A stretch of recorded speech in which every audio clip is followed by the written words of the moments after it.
बिस्मिल्लाहिर्रहमानिर्रहीम, अस्सलाम वालेकुम। कैपिटल टॉक में खुशामदेद। कल वज़ीर-ए-आज़म इमरान खान साहब ने कौम के नाम एक टेलीविज़न पर की जाने वाली तकरीर में ये अपील की थी कि कोरोना वायरस की तीसरी लहर बहुत ख़तरनाक है, इस सिलसिले में एहतियाती तदाबीर की जाएँ। और आज कौमी असम्बली का इजलास हुआ, तो अगर एक तरफ वज़ीर-ए-आज़म साहब ये कह रहे हैं कि कोरोना वायरस की तीसरी लहर जो है बहुत ख़तरनाक है, अवाम एहतियाती तदाबीर इख्तियार करें, और इस्लामाबाद में बहुत से इलाके बंद भी किए जा रहे हैं, पंजाब में भी बहुत से इलाके बंद किए जा रहे हैं, तो कौमी असम्बली का इजलास बुलाना क्यों ज़रूरी था? ये एक बहुत अहम सवाल है जिस पर आज हमने बात करनी है। और आज कौमी असम्बली का जो इजलास था उसमें एक दफ़ा फिर मुस्लिम लीग नून और पीपल्स पार्टी इकट्ठे होकर और हुकूमत के ख़िलाफ़ आर्गूमेंट्स दे रहे थे। तो क्या मुस्लिम लीग नून और पीपल्स पार्टी वाकई इकट्ठे हो गए हैं? पीडीएम का मुस्तकबिल क्या है? ये सब चीज़ें हैं जिस पे आज हम बात करेंगे। हमारे साथ मौजूद हैं अली महमूद खान साहब, वज़ीर ममलकत बराए पार्लिमानी अमूर, और राना सनाउल्लाह साहब, मुस्लिम लीग नून के सीनियर रहनुमा और रुकन कौमी असम्बली, और कमर ज़मान कायरा साहब, पाकिस्तान पीपल्स पार्टी के मरकज़ी रहनुमा, वस्ती पंजाब के सदर भी हैं। सबसे पहले अली महमूद खान साहब ये बताइए कि कल आपने भी सुना होगा वज़ीर-ए-आज़म साहब जो हैं वो मुंह पर मास्क लगाकर और कौम से अपील कर रहे थे कि कोरोना वायरस की तीसरी लहर ख़तरनाक है, एहतियाती तदाबीर करें। तो इस सूरत हाल में आज कौमी असम्बली का इजलास बुलाना इतना ज़रूरी क्यों था? बिस्मिल्लाहिर्रहमानिर्रहीम, अल्लाहुम्मा सल्लि व सल्लिम व बारिक अला सय्यिदिना मोहम्मद। सबसे पहले तो मीर साहब आपको और जियो न्यूज़ के तमाम जो नाजरीन हैं उनको मेरी तो शब बरात और साथ साथ जो है रबीउल अव्वल 12 रबीउल अव्वल तमाम बरक़ात जो है मेरी तरफ से मुबारक। और ये भी दुआ है कि अल्लाह ताला इस कोरोना की लहर से हमें महफूज रखे। अल्लाह के करम से खान साहब जो हैं वो उनकी सेहत में बहुत बेहतरी आई है और अल्लाह ने करम किया है, और उन्होंने यही कौम को कहा है कि आप एहतियात करें। मुल्क को बंद नहीं कर सकते, लेकिन एहतियात हमारे इख्तियार में है, वो हम कर सकते हैं, वो हम करें। जहाँ तक कौमी असम्बली के इजलास का ताल्लुक है, तो आपको भी पता है कि उसके एक दिन आपको कंप्लीट करने होते हैं और एक कॉन्स्टिट्यूशनल रिस्पॉन्सिबिलिटी है कि वो हो। कुछ इंपॉर्टेंट लॉज भी आने हैं, तो उस सिलसिले में इजलास था। आज इजलास शुरू होने से पहले भी जनाब स्पीकर साहब के साथ इस पर डिस्कशन हुई कि इजलास तो बुला लिया, लेकिन जिस तरह अभी बढ़ रहा है कोरोना तेज़ी से, तो इसका अब क्या करें? क्या इसको कंटिन्यू फुल स्केड्यूल पर रखना है या कुछ दिन चला के इसको ख़त्म करना है? तो उसमें अपोजिशन के मेंबरान से भी जो है उस पर बात होगी, उनके लीडर्स से, और देखा जाएगा कि वो क्या चाहते हैं। कि जिस तरह पिछली बार जब कोरोना के दौरान हमने इजलास किया था, तो वो मिनिमम एक रिस्ट्रिक्शंस और एसओपीज़ के तहत किया था। तो अगर अपोजिशन के हमारे दोस्त उसमें एग्री करते हैं तो फिर उस तरह तो चल पाएगा, नहीं तो फिर उसको आप जो है प्रोरोग करना पड़ेगा 1-2 दिन के बाद शायद। फ़िलहाल तो 2 दिन का हमने गैप उसमें दिया है रबीउल अव्वल की वजह से, और देखते हैं इंशाल्लाह आगे बेहतर होगा। उम्मीद तो यही है कि कोरोना की जो ये लहर है अल्लाह ताला के करम से ये गुजर जाएगी खैर से, लेकिन बहरहाल एहतियात बहुत ज़रूरी है क्योंकि बहुत तेज़ी से ये फैल रहा है इस बार। जी अच्छा, राना सनाउल्लाह साहब, आज जो कौमी असम्बली का इजलास था इसमें हमने देखा कि हुकूमत जो है वो आइन के आर्टिकल 89 के तहत जो ऑर्डिनेंस जारी करने की जो उसकी एक उसके पास इख्तियार है उसको डिफेंड कर रही थी, और पीपल्स पार्टी और मुस्लिम लीग नून वो आइन के आर्टिकल 73 के हवाले से कह रहे थे कि जो मनी बिल है वो तो ऑर्डिनेंस के ज़रिए नहीं मंजूर करवाया जा सकता। तो मुस्लिम लीग नून और पीपल्स पार्टी आज हमें इकट्ठे नज़र आ रही थी। जो बात एहसन इकबाल और सरदार याद सादिक कर रहे थे वही बात परवेज़ अशरफ साहब भी कर रहे थे। तो हम क्या समझें कि मुस्लिम लीग नून और पीपल्स पार्टी में मामला बेहतर हो जाएंगे या पीडीएम टूट जाएगी थोड़े दिनों में? देखें मीर साहब, जहाँ तक पीडीएम का तल्लक है, जहाँ तक पीपल्स पार्टी का एक बतौर सियासी जमात के या पीएमएलएन का एक सियासी जमात के हवाले से मामला है, तो हमारा इस बात के ऊपर मुकम्मल इत्तफ़ाक़ है कि ये हुकूमत जो है ये एक मसल्लत टोला है, सिलेक्टेड टोला है, और इसे इस मुल्क की तबाही के लिए जो है वो इस मुल्क के ऊपर मुसल्लत किया गया है। इसे फिल फौर जो है जो मुल्क से और इस कौम से जो है वो उतारा जाना चाहिए। हमारा इस बात के ऊपर मुकम्मल इत्तफ़ाक़ है कि ये एक रिग और जाली इलेक्शन के नतीजे में जो है ये बरसे इक़्तिदार आए हैं। हमारा इस बात के ऊपर मुकम्मल इत्तफ़ाक़ है कि सिविलियन बालादस्ती, वोट की इज़्ज़त और सियासत में गैर सियासी मुदाखलत जो है वो बिल्कुल नहीं होनी चाहिए। इसके अलावा बाकी जितने भी मामलात हैं उसके ऊपर पीपल्स पार्टी की अपनी राय है, हमारी अपनी राय है, और इख्तलाफात भी हैं, और उन इख्तलाफात के ऊपर आर्गूमेंट्स भी होते हैं और बाज़ औक़ात बात थोड़ी सख्त चुस्त भी हो जाती है, बाज़ दफ़ा कंसेंसस भी हो जाता है। तो हम अलहदा जमातें हैं, हमारा अलहदा वजूद है, कोई हम मर्ज नहीं हुए एक दूसरे में, ठीक है। और ना ही कोई हमने इलेक्शन अलायंस बनाया है। एक असूली मौक़िफ़ है कि इस हुकूमत की वजह से मुल्क को इर्रेपेरेबल लॉस पहुँच रहा है। अब ये मुल्क की इकानमी और फाइनेंशियल इकॉनमी जो है इन्होंने गिरवी रख दिया है IMF के पास। तो ये सारी जो जदोजहद है इसमें दोनों जमातें, पीपल्स पार्टी और PMLN भी इकट्ठी हैं, और बाकी भी जो हमारे साथ 8 जमातें और हैं उनका भी इसके ऊपर मुकम्मल इत्तफाक है। अच्छा, कमरुज़्ज़मान कायरा साहब, बड़ी नपी तुली बात की है राना सनाउल्लाह साहब ने, लेकिन ये सुनकर जो है वो जो एक आम आदमी है वो तो यही समझेगा ना कि PDM के अंदरूनी हालात जो हैं वो गैर यकीनी सूरत-ए-हाल का शिकार है। शुक्रिया मीर साहब। जहाँ तक ताल्लुक PDM का है, राना साहब की बातों से मैं इत्तेफाक करते हुए मैं आपका वक्त बचाता हूँ। ये बातें जो उन्होंने कही कि प्रिंसिपल जी हम इस बात पे इकट्ठे हैं कि इस मुल्क में आइन की हुक्मरानी होनी चाहिए, इदारा जाती मदाखलत बंद होनी चाहिए सियासत में, और फेयर एंड फ्री इलेक्शंस होने चाहिए। दुनिया का असलूब भी यही है। दुनिया में जहाँ जहाँ डेमोक्रेसी डिलीवर कर रही है उसका यही एक तरीका, हमको नया तरीका इन्वेंट नहीं कर रहे, को अपना तजर्बा नहीं करने जा रहे। सो हमें सबको सीख लेना चाहिए। हाँ, और इस हुकूमत को मुसल्लत किया गया है, इस हुकूमत को जाना चाहिए। इन सब चीज़ों पे इत्तेफाक है। जाना कैसे चाहिए उसमें भी कुछ 4, 6, 8 पॉइंट थे। सभी पॉइंट्स पे हमारा इत्तेफाक है। जो डिफरेंस हमारा आपस में आया है वो ये है कि जी मुस्लिम लीग का ख्याल है कि हमें अदम एतमाद की तहरीक की तरफ जाने की ज़रूरत नहीं है, वो शायद कामयाबी का रास्ता नहीं होगा। बेहतर यह है कि उसको स्किप कर दें और हम डायरेक्टली इस्तीफ़ों पर चले जाएँ। हमारा ख्याल है कि नई इस्तीफ़ों पर जाने से पहले ये जो है इसको इस्तेमाल करना चाहिए, इस रास्ते को। हमारा तयशुदा फार्मूला है, लेकिन इसमें डिफरेंस ऑफ ओपिनियन है। इसमें तलखी भी हुई है, मीडिया के जरिए गुफ्तगू से और ज़्यादा तलखी हो गई कि मैंने कोई बात कही, वो मैसेजिंग हो गई, उधर से कोई जवाब आ गया। तो बेहतर होता ये ना होता। हमें अभी भी ये, और मीर साहब ये भी तयशुदा बात है कि अपोजिशन को जो इत्तेफाक राय है, हमें हर हाल में इकट्ठा होना है इस मुल्क के अंदर सिविलियन सुप्रीमेसी के लिए, आइन की हुक्मरानी के लिए, इस हुकूमत से जान छुड़ाने के लिए। और जितने गंभीर मसाइल इस मुल्क के अंदरूनी और बैरूनी और इकॉनमी को हैं, चैलेंजेस हैं, उनको संभालने के लिए किसी एक जमात की हुकूमत के लिए शायद पॉसिबल भी नहीं है। शायद ये पॉसिबल नहीं है। सो हमें, और कोई एक इलेक्शन के बाद एक हुकूमत का ये लड़ाई का इशू नहीं है, ये तो कंसिस्टेंटली हमें आगे बढ़ने की ज़रूरत है। सो हमें एग्री टू डिसएग्री के साथ चलना होगा, लेकिन हमें अपने लहजे और लफ्ज़ कंट्रोल करके चलना होगा, ज़्यादा बेहतर होगा कि ताकि तलखी का अमल ज़्यादा ना पड़े। अच्छा, अली मोहम्मद खान साहब, आप आज कौमी असम्बली में मौजूद थे और आपने भी ये जो आर्टिकल 73 और आर्टिकल 89 की जो बहस हो रही थी, आपने भी उसमें अपने ख्यालात का इजहार किया। तो कैसा लग रहा था आपको कि एहसन इकबाल और राजा परवेज़ अशरफ साहब जो हैं वो आर्टिकल 73 पे जोर दे रहे हैं और आप और बाबर अवान साहब 89 पे जोर दे रहे थे? तो लग रहा है आपको कि पीपल्स पार्टी और मुस्लिम लीग नून जो हैं वो चंद रोज़ा इख्तलाफात के बाद आज दोबारा इकट्ठे हो गए हैं?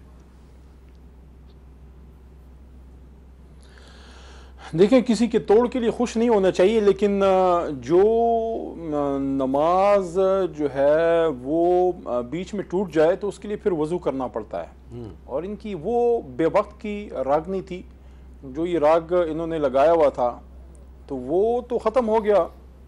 और PDM, मैंने कुछ अर्से पहले एक बात की थी कि एक थी PDM, अभी मुर्दे में जान डालना चाहते हैं। तो मुर्दों में जान डालने की सलाहियत और अता तो अल्लाह ताला ने सिर्फ ईसा अलैहिस्सलाम को दी थी, उसके बाद तो किसी के पास नहीं है। तो PDM के मुर्दे में ये फूंक मारें, डालें उसमें जान, अगर डालना चाहते हैं। मैं नहीं समझता उसमें कोई जान शान डलेगी, क्योंकि उस पर कातिलाना हमले इन्होंने खुद किए। इस्तीफ़ा मांग रहे थे, इस्तीफ़ा इन्होंने नहीं दिया। तारीख़ों पर तारीख़ें बदलना जो है इनकी आदत। 26 मार्च को मौलाना साहब ने खुद उसका जनाजा जो है वो पढ़ा दिया, 26 मार्च के मार्च वाला। और फिर आखिर में जो है जो इन्होंने पलटी मारी है, और जिस तरीके से गिलानी साहब आए हैं सेनेट में, तो सबको पता है कि उस पर कितनी खुशी है। मरियम नवाज शरीफ साहिबा को, मियाँ साहब उस पर कितने खुश हैं, और लड्डू इन्होंने खाए खुशी में हाउस ऑफ शरीफ ने, रेवंड में। तो देखें मीर साहब, ये अब किस्सा पारीना है PDM। हाँ, अपोजिशन अपना किरदार अदा करेगी, और आज इन्होंने किया है। और मैंने on the floor of the house मैंने अप्रिशिएट किया है कि यही तो वो काम है जिसके लिए पार्लियामेंट मौजूद है, कि वहाँ एक लीगल एक नुक्ता उठाया गया इनकी तरफ से, जिससे हमने प्रिंसिपली एग्री नहीं किया। मैं आज भी एग्री नहीं करता, जो इशू वहां पे एहसन इकबाल साहब ने उठाया था आर्टिकल 73 वाला, आर्टिकल 73 बेसिकली पाबंद करता है कि मनी बिल ऑरिजिनेट होंगे कौमी असेंबली में, सेनेट में नहीं होंगे, उसका ऑर्डिनेंस से कोई ताल्लुक नहीं है। हाँ, ऑर्डिनेंस इस बात पे पाबंद करता है कि जब आप ऑर्डिनेंस से कोई भी लेजिस्लेशन करते हैं, जैसे ही कोई नेक्स्ट सेशन होता है कौमी असेंबली या सेनेट का, आपने वो फौरी वहां पे प्रेजेंट करना होता है। लेकिन सिर्फ इसमें एक इनफरादी हैसियत है इस मनी बिल की कि अगर ऑर्डिनेंस के जरिए आप करते हैं आर्टिकल 89 के तहत, तो जब आप उसको प्रेजेंट करेंगे तो उसको प्रेजेंट आप कौमी असेंबली में करेंगे ताकि वो लॉ ओरिजिनेट कौमी असेंबली से हो, बिल वहां बने। इस वाले मनी बिल को आप सेनेट में प्रेजेंट नहीं कर सकते ऑर्डिनेंस के बाद, इसको आपने कौमी असेंबली में प्रेजेंट करना है। सिंपल सी बात थी, लेकिन एहसन साहब ने थोड़ी पॉइंट स्कोरिंग करनी थी तो उन्होंने की, उसका जवाब हमने दे दिया। फिर अच्छा, राना सनाउल्लाह साहब, एक तरफ मुस्लिम लीग नून कहती है जी कि अब बात जो है वो इस हुकूमत के साथ सड़कों पे होगी, इस्तीफ़ों की बात की जाती है। दूसरी तरफ आज कौमी असम्बली के इजलास में आपके जो साथी हैं एहसन इकबाल साहब, शाहिद हक्कान अब्बासी साहब, सरदार रियाज सादिक, सब ने जो थी ये आर्टिकल 73 और 89 की बहस में भी हिस्सा लिया, और फिर मिफ्ता इस्माइल साहब जो हैं वो कराची के कौमी असम्बली के हल्के से बाई इलेक्शन लड़ने की तैयारी भी कर रहे हैं। तो ज़रा थोड़ा सा समझाएंगे ये कन्फ्यूजन क्यों है? मुस्लिम लीग नून जो है वो क्या अब इस्तीफे नहीं देना चाहती और इसीलिए कौमी असम्बली के इजलास में भी शरीक है और कराची से बाई इलेक्शन भी लड़ रही है? देखिए, पहली बात तो ये है कि इस्तीफे जो हैं वो अपोजिशन जो है वो कंसेंसस के साथ और इन ब्लॉक देगी। जिस दिन अपोजिशन इस्तीफे देगी, अपोजिशन का कोई मेंबर ऑन अपोजिशन बेंचेस जो है वो इंशाल्लाह ताला अंदर नहीं बैठा होगा। अच्छा, एक मिनट यहाँ पे ज़रा थोड़ी सी वजाहत चाहिए। आप ये कह रहे हैं कि अगर पीपल्स पार्टी इस्तीफे देगी तो मुस्लिम लीग नून इस्तीफे देगी, वरना मुस्लिम लीग नून भी इस्तीफे नहीं देगी? देखिए, इस्तीफ़ों का जो ऑप्शन है, अगर इसमें तकसीम होती है तो फिर ये ऑप्शन नहीं है।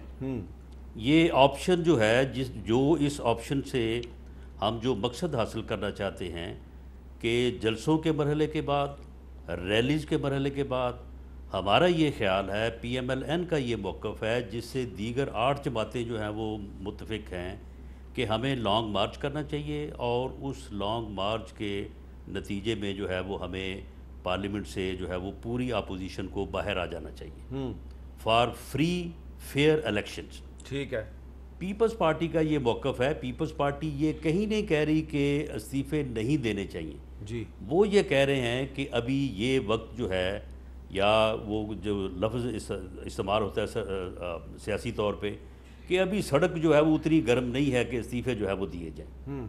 अब इसके ऊपर जो है वो आर्गूमेंट होगा, उस आर्गूमेंट के नतीजे में जो भी फ़ैसला होगा वो PDM का फ़ैसला होगा और PDM के फ़ैसले को ही इम्प्लीमेंट किया जाएगा। और उस फैसले में मैं समझता हूँ कि तमाम जमातें जो हैं वो शामिल होंगी, और जो CEC की मीटिंग है पीपल्स पार्टी की, उन्होंने हमें पूरा यकीन दिलाया है कि जो उस दिन मौक़िफ़ तमाम जमातों का उनके सामने रखा गया है, उस मौक़िफ़ को वो पूरे खलूस के साथ ठीक है, अपनी सेंट्रल एग्जीक्यूटिव कमेटी के सामने रखेंगे और उसके बाद फिर जो फैसला होगा वो वापस आके बताएंगे। अच्छा राना साहब, ज़रा सुने, आज हसन मुर्तज़ा साहब जो पंजाब असम्बली में पीपल्स पार्टी के पार्लिमानी लीडर हैं, हसन मुर्तज़ा साहब, उन्होंने आज एक बात की है, ज़रा सुने और फिर उसका जवाब दें। पंजाब के अंदर तब्दीली जो है वो नागुज़ीर होती जा रही है। PTI के जो मुंतखब अरकान हैं उनकी एक कसीर तादाद जो 25-30 के करीब बनती है, वो आज हमारे से सवाल करते हैं कि क्यों नहीं आपने इतने वादे किए थे, क्यों नहीं आप तब्दीली की बात करते, हम आपके साथ हैं। और हम आज भी मुस्लिम लीग नून को और अपने अपोजिशन लीडर हमजा शहबाज शरीफ साहब से इंशाअल्लाह ताला राब्ता भी करेंगे। कौम को हम ईद के बाद इंशाअल्लाह ताला ईद के तोहफे की शक्ल में ये तब्दीली देंगे। जी राना सनाउल्लाह साहब, ये हसन मुर्तज़ा साहब जो कह रहे हैं ये आपकी बात से थोड़ी सी मुख्तलिफ लग रही है। नहीं, देखें, इसमें हसन मुर्तज़ा साहब ने जो बात की है, अगर 30 बंदे PTI के एक ग्रुप की शक्ल में इस हुकूमत के ख़िलाफ़ अदम एतमाद करने को तैयार हैं, तो PMLN की पार्लिमानी पार्टी जो है वो उनसे एक कदम आगे होकर तैयार होगी। अच्छा, पीपल्स पार्टी की जो पार्लिमानी पार्टी है उससे एक कदम आगे होकर तैयार होगी। हमारा ये मौक़िफ़ है कि शायद अभी ये सूरत हाल जो है वो नहीं है। अगर हसन मुर्तज़ा साहब के पास ये नंबर है और वो नंबर जो है वो हमारे पार्लिमानी लीडर पंजाब में हमजा शहबाज शरीफ साहब हैं, उनके साथ बैठ के बात कर लें। इस बात को इतना ज़्यादा ओपन करने और पब्लिक करने की भी ज़रूरत नहीं है। अगर ये तादाद हासिल हो गई तो बुज़दार साहब की छुट्टी हो जाएगी। जी कायरा साहब। ठीक कह रहे हैं राना साहब। बात यह है कि हसन मुर्तज़ा साहब ने बैन यही कहा और उनको बिल्कुल वहीं रब्ता करना चाहिए। उनके अपोजिशन लीडर हमजा शहबाज साहब हैं, उन्होंने यही कहा कि हमारे साथ वो लोग रब्ते कर रहे हैं और हम हमजा साहब से इस पर डिस्कस करेंगे, उनसे रब्ता करेंगे। यकीनन वो भी पार्लिमानी लीडर हैं पंजाब असम्बली में और पंजाब असम्बली के लीडर ऑफ द अपोजिशन से रब्ता करके वो एक मुश्तरका हिकमत अमली बनाएंगे और जो इन्फॉर्मेशन उनके पास होगी वो उनसे शेयर करेंगे। हमारा ये ख्याल है कि हम दोनों जमातें अगर मिल के कोशिश करें और लोगों को यकीन हो कि उनका मुस्तकबिल सिक्योर हो सकता है तो ये कोई बड़ा नंबर नहीं है। लोग, मीर साहब ये बात तो दुरुस्त है ना कि अगर लोग, आप भी जानते हैं, पब्लिक अगर तंग हो तो मुझे इस बात का फ़िक्र ज़रूर है कि कल मैंने फिर इलेक्शन में जाना है और उस इलेक्शन के नतीजे में अगर मेरा हाल ख़राब होगा तो मैं अपना मुस्तकबिल सिक्योर करने की कोशिश करूँगा। दूसरी छोटी सी गुजारिश इससे हट के ज़रा, अभी बात कर रहे थे आप अली मोहम्मद ख़ान साहब से, आर्टिकल की जो बुनियादी तौर पे आइन का जो भी आर्टिकल है उसकी एक बुनियादी रूह है। ऑर्डिनेंस जारी करने का एक लॉजिक जो है ना मीर साहब वो ये है जिसको हमने एक रेगुलर टूल बना लिया है। रूह उसकी यह है कि अगर असम्बली सेशन में नहीं है और आपको अचानक किसी लेजिस्लेशन की ज़रूरत पड़ गई है तो आप एक स्टॉप गैप अरेंजमेंट के तौर पे वो इमीडिएटली ऑर्डिनेंस जारी करके लेजिस्लेशन कर लें और जो ही अगला सेशन हो, 3 महीने के बाद नहीं, जो ही अगला सेशन हो इमीडिएटली आप उसमें उसको ले कर दें। प्रॉब्लम यह है ऑर्डिनेंस जारी हुआ, सेशन आ गया है, आप उस सेशन में उसको ले करें। क्या ज़रूरत है? आपको पता है, गवर्नमेंट को तो पता है ना कि परसों सेशन कर रहे हैं और एक दिन पहले आप ऑर्डिनेंस जारी कर रहे हैं, तो ये आइन की उस रूह के मुतसादम है। आप इसमें से रास्ते ज़रूर निकाल रहे हैं कि जी हाँ, ऑर्डिनेंस जारी करने का इख्तियार होना और चीज़ है, ऑर्डिनेंस जारी करने की अखलाकी जो हैसियत है वो क्या है और उसकी टेक्निकलिटी क्या है। तीसरी गुजारिश यह है कि मनी बिल के ज़रिए, अगर आप जिस तरह इंटरप्रिटेशन गवर्नमेंट की है, मनी बिल के लिए आप ऑर्डिनेंस के ज़रिए टैक्सेस नाफज कर देते हैं। आपने स्टेट बैंक को डीरेगुलेट कर दिया, आपने फला बिजली के रेट बढ़ा दिए। 3 महीने के बाद, 3 महीने तक आप इसको लैप्स रखेंगे और अब आप गवर्नमेंट को इस अजलास की कार्रवाई बार बार अजलास चलाना पड़ेगा। ये हर महीने इजलास करेंगे तब भी इनके दिन बड़ी मुश्किल से पूरे होंगे। पहले उन्होंने इजलास नहीं किए, अब उन इजलासों में ये पूरा, अगर वो ऑर्डिनेंस को ले नहीं करते, आज नहीं, ये फ़र्ज़ करें 15 दिन बाद इजलास ख़त्म हो जाता है और ये भी तमाशा होगा, एक दिन इजलास होगा, 2 दिन छुट्टी होगी, उस सारे के अखराजात गवर्नमेंट पे पड़ रहे होंगे। ठीक है, लेकिन 15 दिन के बाद जो नया इजलास होगा उसमें भी ले नहीं करेंगे। अब अगर ले करके पास नहीं होता या ये लैप्स हो जाता है तो जो टैक्स इसके ज़रिए लगे होंगे, जो लोगों की जेब पर डाका पड़ा होगा या उनके ऊपर बोझ पड़ा होगा, उसको तो आप किसी तरह जस्टिफाई नहीं कर सकते और आप बगैर असम्बली की अप्रूवल के 1 पाई का टैक्स ना लगा सकते हैं ना ख़त्म कर सकते। अच्छा, अब मैंने एक ब्रेक लेना है, लेकिन ब्रेक से पहले मैं जिक्र करूंगा, आज वफाकी वज़ीर बराए मजहबी उमूर नूरुल्लाह कादरी साहब ने इस्लामाबाद में एक तकरीब से खिताब किया और उन्होंने कहा कि पाकिस्तान को रियासत मदीना बनाने के लिए तेज़ी से काम किया जा रहा है। ये उनकी आज की जो रात है उसकी मुनासबत से उन्होंने दी होगी। लेकिन आज ही के अखबारात में एक ख़बर शाया हुई है और ख़बर यह है कि चीनी कंपनी को पाकिस्तान में शराब तैयार करने का लाइसेंस मिल गया।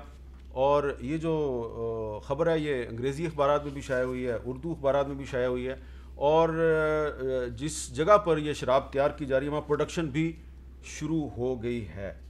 यहाँ पे एक लेते हैं वक्फ़ा और वक्फ़े के बाद अली मोहम्मद ख़ान साहब से पूछेंगे कि वो इस डेवलपमेंट पे क्या बात करेंगे। वक्फ़े के बाद दोबारा मिलते हैं।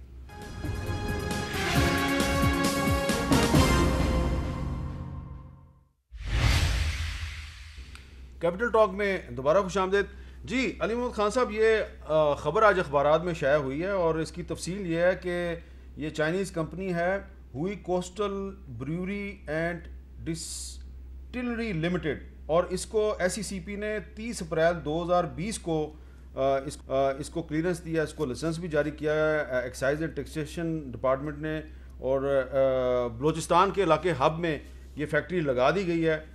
आप इस पर क्या कहेंगे? जो एक मुसलमान को कहना चाहिए, मेरे तो इल्म में नहीं है, काबीना में भी इस तरह की चीज़ कोई सामने नहीं आई। जनाब इमरान खान साहब जो हैं वो पाकिस्तान को मदीना की रियासत की तर्ज पे एक इस्लामी फलाही रियासत बनाना चाहते हैं। ये मैं वाज़े कर दूं, मदीना की रियासत एक ही थी जो सरकार मदीना के हाथ से अल्लाह ने जो है वो बनाई थी, लेकिन हम उसके तर्ज पे बनाने की जब बात करते हैं तो ये एक कोशिश है कि हम जितना उसके करीब तर होते जाएंगे उतना ही पाकिस्तान जो है वो मजबूत तर होता जाएगा। और किसी भी मदनी रियासत की तर्ज पे बने हुए मुल्क में शराब की फैक्ट्री की ना कोई गुंजाइश है, ना कोई इसको सपोर्ट कर सकता है। मैं इसकी सख्त मुखालफत करता हूँ और मैं समझता हूँ कि कोई भी किसी भी हालत में एक इस्लामी मुल्क में किसी शराब बनाने की किसी फैक्ट्री की इजाज़त जो है वो नहीं होनी चाहिए। और काबीना ने कोई इसकी अप्रूवल मेरे नॉलेज में जो है वो नहीं दी और ना ये होनी चाहिए। जी राना सनाउल्लाह साहब, ये चीनी कंपनी को पाकिस्तान में शराब तैयार करने का लाइसेंस मिल गया और हब में ये फैक्ट्री जो है इसका काम भी शुरू हो गया। इस पर आप क्या कहेंगे कि ये काम पाकिस्तान में होना चाहिए? देखें, ये सस्ती शोहरत हासिल करने और लोगों को अबहाम का शिकार करने और एक यानी ऐसे अंदाज से लोगों की हमदर्दियाँ लेने की जो है वो बातें इस मुल्क में शुरू से होती आ रही हैं और अब भी लोग जो हैं वो मदीने की रियासत का नाम इस्तेमाल कर रहे हैं और इस तरह के चीज़ें इस्तेमाल कर रहे हैं। देखें, मामला ये है कि शराब जो है इस्लाम में ममनू है, हराम है, और शराब के साथ बाकी नशे जो है, बल्कि नशा और हर चीज़ जो है वो हमारी शरीयत में जो है वो हराम है। लेकिन इस मुल्क में मुसलमानों के अलावा हज़ारों नहीं लाखों की तादाद में ऐसे लोग भी रह रहे हैं शायद जिनके उनके जो भी असूल हैं ज़िंदगी के या उनका जो भी दीन है, मज़हब है, उसमें शायद ऐसा नहीं है। अब अगर आप चाइना की बात लें तो चाइना के जो है यहाँ पे हज़ारों नहीं लाखों की तादाद में लोग जो है वो काम कर रहे हैं। तो मामला तो ये है कि मुसलमानों को अपने दीन के ऊपर अमल करते हुए नहीं पीनी चाहिए। अब लाइसेंस होता है किसी ईसाई के नाम पे बना हुआ और पी सारे मुसलमान रहे होते हैं। तो ये तो हमें अपने जो है वो किरदार को जो है वो बेहतर करने की ज़रूरत है। बाकी इस किस्म की गुफ्तगू जो है वो बस हम करते आ रहे हैं और लोगों को जो है वो इस अबहाम में डालते आ रहे हैं। अब मदीना की रियासत भी बन रही है। अब आप मुझे ये बताएं कि ये मदीना की रियासत है, मदीना की रियासत में ये कुछ होता है जो कुछ हो रहा है। अच्छा, वैसे गैर मुस्लिमों के लिए तो पहले से एक मरी ब्रूरी के नाम से कंपनी जो है काम करिए, कई कंपनी है कायरा साहब, लेकिन ये इमरान खान साहब के दौरे हुकूमत में अगर किसी की कंपनी को शराब बनाने का लाइसेंस मिलता है तो उस पर सवाल तो फिर पैदा होता है ना। मीर साहब, एक तो मैं गुजारिश बिल्कुल करूँगा कि हमें अपने जो मजहबी शायर है ना, जो मजहबी सिम्बलिज़म है, उसको इस तरह इस्तेमाल नहीं करना चाहिए। आप फलाही रियासत बनाना चाहें ज़रूर बनाएं, कोशिश करें। आप उसकी तरफ एक ही कदम नहीं उठा सके आज तक, लेकिन आप ज़रूर करें, अच्छी बात है। आप उसको चले स्लोगन के तौर पे इस्तेमाल करना चाहते हैं, लेकिन मज़हब के टाइटल को इस्तेमाल ना करें। इसकी वजह यह है कि आपके फेलियर और आपके तजादात जो हैं, जिस तरह के हुक्मरानी में तजाद इस वक्त हैं, यू टर्न्स हैं, अल्टीमेटली लोग क्या देख रहे हैं, बाहर के लोग क्या देख रहे हैं, दीगर आपके मुखालिफ क्या देख रहे हैं, और अल्टीमेटली वो मदीने की रियासत के बारे में क्या तसव्वुर लेंगे। तो मेहरबानी करें, इस नाम को इस्तेमाल ना करें। दूसरी गुजारिश मीर साहब ये है कि पाकिस्तान में एक नहीं कई फैक्ट्रियाँ काम कर रही हैं। दूसरी गुजारिश है कि आपके यहाँ जितनी शुगर मिले हैं, मेजॉरिटी शुगर मिलों के साथ अल्कोहल बनाने के प्लांट लगे हुए हैं। वो इंडस्ट्रियल अल्कोहल बनती है, लाखों करोड़ों लीटर बनती है, एक्सपोर्ट होती है। अच्छा, और पाकिस्तान के अंदर ये अल्कोहल का कोई पहला प्लांट नहीं होगा। हाँ, ये राना साहब वाली बात के बंदे अपने मुसलमानों के अकीदे दुरुस्त करें। जो चीज़ें आपके किसी प्रोडक्ट से या किसी इंडस्ट्री से, उसके रॉ मटेरियल से बायो प्रोडक्ट के तौर पर निकलती हैं और आप एक्सपोर्ट करते हैं, और आपके मुल्क में बहुत बड़ी बड़ी डिस्टिलरीज हैं, यानी इंडस्ट्रियल अल्कोहल के इतने बड़े प्लांट्स हैं। हर शुगर मिल नहीं तो हर दूसरी शुगर मिल के साथ ज़रूर लगा। अच्छा, अली मोहम्मद खान साहब कुछ कहना चाह रहे हैं? जी, मैं ये कहना चाहता हूँ कि अल्लामा इकबाल रहमतुल्लाह ने फरमाया था कि जुदा हो दीन सियासत से तो रह जाती है चंगेज़ी। सवाल ही नहीं पैदा होता कि जो मुल्क ला इलाहा इल्लल्लाह मोहम्मद रसूलुल्लाह सल्लल्लाहु अलैहि वसल्लम के नाम पे बना हो, उसमें हम ये ना कहें कि हमने इसको एक इस्लामी फलाही रियासत मदीना की तर्ज पे नहीं बनाना। तो फिर क्या करना है हमने? फिर मुत्तहिदा हिंदुस्तान ठीक था ना। अगर हमने ला इलाहा इल्लल्लाह मोहम्मद रसूलुल्लाह सल्लल्लाहु अलैहि वसल्लम के नाम पे बनाया है तो मकसद ये था अगर कौन ये क्लेम कर रहा है दुनिया में कोई शख्स मदीना की रियासत की तर्ज पे उस तरह की मुमलिकत नहीं बना सकता, लेकिन हमारे लिए आइडियल तो वही है ना, हमने तो उसी को फॉलो करना है। ये तो अल्लाह ताला का एक एहसान है इस कौम पे कि 73 साल बाद मुल्क के वज़ीर आज़म के ज़बान पे मदीना की रियासत की बात जो है वो जारी हो गई। अली मोहम्मद खान साहब, मैंने इसीलिए ये सवाल पूछा आपसे कि मदीना की रियासत की बात भी की जा रही है, मदीना की रियासत की बात भी की जा रही है और शराब की फैक्ट्रियां बनाने के लाइसेंस भी दिए जा रहे हैं, तो ये तजाद है ना अली मोहम्मद खान साहब। मदीना की रियासत हम सबके लिए काबिल एहतराम है। मैंने तो उसको कंडेम किया ना। अच्छा। लेकिन मैं यहाँ एक और भी बात करना चाहता हूँ। देखें, पीपल्स पार्टी के भुट्टो साहब ने जो है कादियानियत के खिलाफ जो लॉ पास किया कि कादियानी जो है वो नॉन मुस्लिम्स हैं, पीपल्स पार्टी ने ही किया ना। तो एक बहुत बुनियादी लैंडमार्क जो है लॉ आपने पास किया। ख़त्म नबूवत हमारे ईमान का जो है अकीदे का बुनियादी हिस्सा है ख़त्म नबूवत सल्लल्लाहु अलैहि वसल्लम। अभी कायरा साहब ने पूछा है कि मदीना की रियासत की तर्ज पे कोई पेशकदमी नहीं हुई। मैं आपको 100 मिसालें बता सकता हूँ। सबसे इंपॉर्टेंट चीज़ ये है कि ख़त्म नबूवत के नाम पे जो है जो हमने करारदादें 2 पास कराई हैं, जो कुरान पाक की तालीम के लिए लाजमी किया है इमरान खान साहब ने यूनिवर्सिटीज में। ठीक है, कोई अमली शक्ल बता दें कि इस मुआशरे को तब्दील करने के लिए इंसाफ भी मिलना चाहिए। स्टेप्स है ना, और स्टेप्स क्या होते हैं लोगों को, और आप हमारा साथ कोई स्टेप नहीं है यार, सिर्फ आप नारे लगा के कहेंगे नारों से आ जाएगी इस मुल्क में मदीने की रियासत बन जाएगी। पाकिस्तान में जो अदालती और माशरती इंसाफ लाना है वो एक बुनियादी इस मुआशरे को कोई इस मुआशरे को फलाई रियासत की तरफ ले जाने का कोई एक कदम बताएं। तहरीक इंसाफ के दौर में लोगों को इंसाफ मिलना चाहिए। आज कौमी लोगों के जज्बात से इस कदर मत खेलें। उस कौमी असम्बली के इजलास में अली मोहम्मद खान साहब मौजूद थे जब मोहसिन दावड़ साहब ने दीन की बात पे नहीं चलना चाहिए। मोहसिन दावड़ साहब ने जानी खेल के जो मुतासरीन हैं उनके हवाले और उन्होंने एक बंदे का जिक्र किया, मोहम्मद इस्लाम, जिसकी शुमाली वजीरिस्तान के एक इलाके में 14 साल के बाद हड्डियां मिली हैं। और स्पीकर साहब ने उस पर कहा शहजाद अकबर साहब को कि इस वाक़े के बारे में मज़ीद तफसीलात दें तो लोगों को इंसाफ भी दें। रियासत मदीना की जो असल खसूसियत थी वो ये थी कि उसमें लोगों को इंसाफ मिलता था। वक्फे के बाद दोबारा मिलते हैं।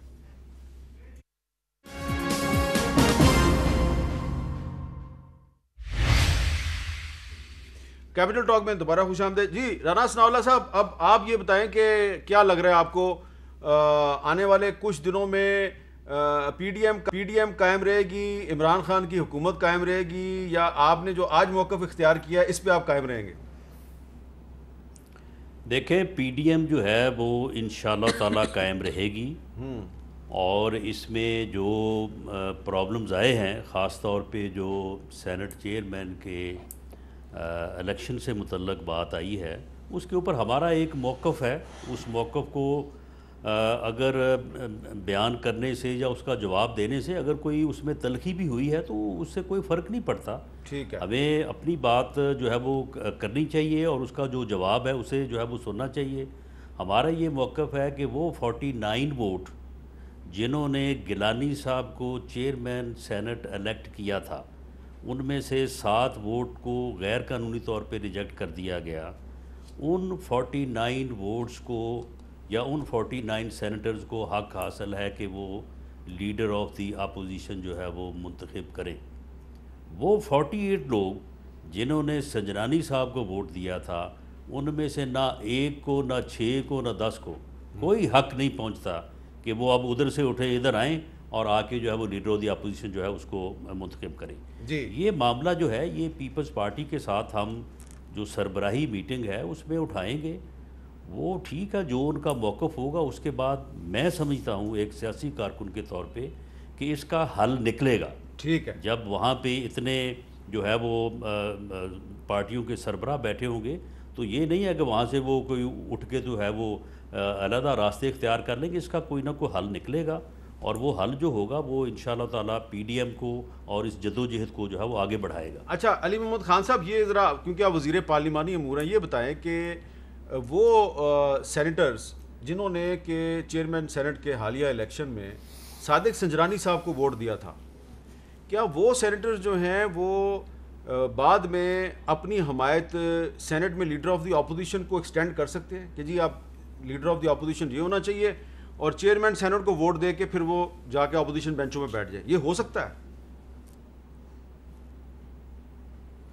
मीर साहब देखें, या तो ओपन बैलेट हो, लेकिन मैं स्पीकर और चेयरमैन की हद तक तो मैं उसूली तौर पे ओपन बैलेट के हक में ही नहीं हूँ। मैं तो सिर्फ सेनेट के इलेक्शन को ओपन के हक में हूँ, क्योंकि चेयरमैन सेनेट और स्पीकर नेशनल असेंबली जो है वो कस्टोडियन ऑफ द हाउस होता है, उसने सारे मेंबरान का ख्याल रखना होता है। ठीक है, उसको अगर आप ओपन करेंगे तो फिर आप स्पीकर या चेयरमैन की पोजीशन को पार्टीशन बनाएंगे, वो न्यूट्रल उसूली तौर पे रह नहीं पाएगा।